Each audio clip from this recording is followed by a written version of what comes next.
Now what the lance wants to do is kind of unique. It has a charge slash counterattack thing built in. So what it wants you to do is just hold this strong attack down and wait for enemies to attack you. And then once they attack you, you unleash this massive AoE lance nuke.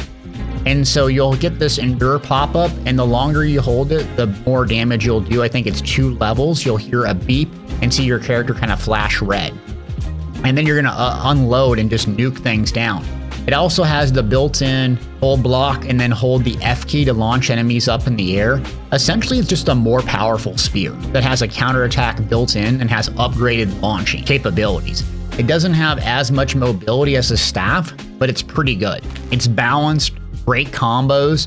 That built-in counterattack is super helpful, but you do have to hold it down, and it's going to be a little bit longer animations. When it comes to the skills, the first couple of skills are really good.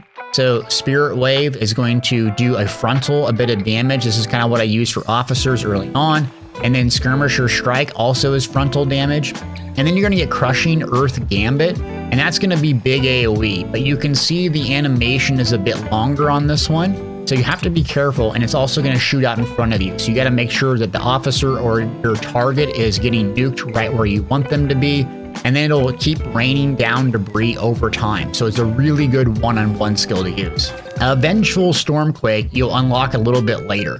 And so what's really good with the lance is you're holding down your strong attack frequently, so you don't really need a whole lot of bravery. So what I do with this is I save up a bunch of bravery, and then I just hold this button down, the battle art, and it'll just keep swinging. Every rotation will consume 2 bravery, but the amount of damage this does when you need it is amazing. Also, it's helpful once you master it out because you just don't get staggered. So you can just keep on swinging and blast everything.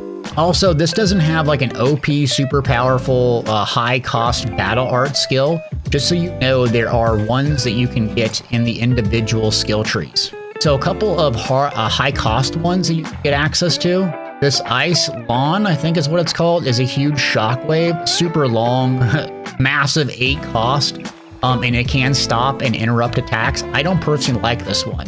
The one I like in the master rank is Peacebringer. So this is going to be a 6, and it's going to summon a Ring of Light, beam, shoot enemies up in the air. Also very helpful. It does have a long animation, but really good AoE damage. So if you're lacking something in your specific weapon kit, feel free to come and take and experiment with some of these skills.